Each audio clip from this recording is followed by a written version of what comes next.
Today is January 17th, which means the Joint Fire event has finally begun in Halo Infinite, bringing a shop rotation that isn't themed around the event whatsoever. But before we talk about the shop, we need to cover this week's Ultimate Award. The Tactical Clippy Weapon Charm is back, and I'll be honest, it's a pretty disappointing one. It's a fine weapon charm and it's a good free alternative to the regular Clippy charm that was in the store during Season 2. But I don't know, I really wish this week's was like a visor or something that could be used with the Mark 5B core.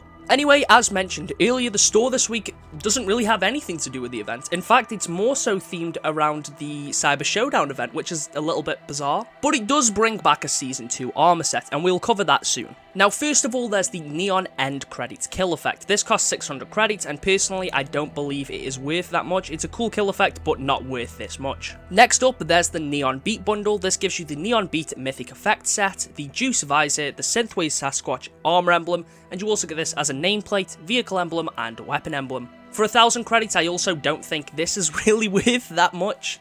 I guess it's a little bit better than Neon End Credits, since realistically you're going to have to buy the same amount of credits to get either. You might as well get Neon Beat, but so far I don't think either of these bundles are very good. But then the Neon SUPERFLY bundle has also returned. This gives you the Neon Honor Coating for the Yuri core, Neon SUPERFLY for the Mark 7, Will-O-Wisp Legendary Visor, the Neon SUPERFLY coating for the Assault Rifle and the Battle Rifle, and then you also get that same coating for the Wasp, Warthog, Razorback, and Rocket Hog. The final item in this bundle is the Combat Reload Stance. For 1.2k, this isn't a terrible deal. It's not the best, I do think it should be a little bit cheaper, but as a whole, it's not too bad. You get a decent armor coating, you get some decent weapon coatings, there's good variety here.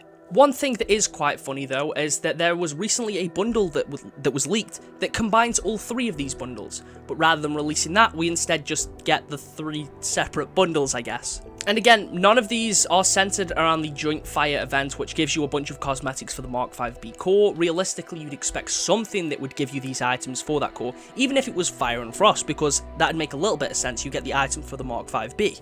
But the final item this week is the ULLR armor set. It's back and it's now on sale, which is pretty nice to see. You get the ULLR helmet, which kind of looks like the Rikshasa version of Gungnir, the Farlight helmet attachment, the Rusty Armadillo armor coating, which is pretty nice, the Ruckamuk Hippo Tooth chest piece, the Red Scan utility piece, you get some shoulder pads here, you get some knee pads, some gloves, and the ICU nameplate, armor emblem, weapon emblem, and vehicle emblem.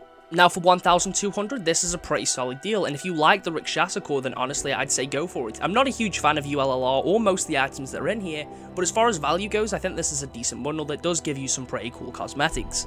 Honestly, as a whole, this week's shop is just weird. I wouldn't really say it's bad, but we have seen all the Neon SUPERFLY stuff return just a few weeks ago, and seeing ULLR, although like it's great that it's on sale and it's cool to see this bundle back, it's just such a bizarre choice for this week. Now, the event is on for 2 weeks, maybe next week we'll actually see some Mark 5B cosmetics, but I really haven't had my hopes up. But hey, at least for the next 2 weeks we've got some pretty cool free stuff to unlock in the Joint Fire event. Will you be picking up any of these items? Let me know down in the comments. Thank you all for watching, I'll catch you all in the next one.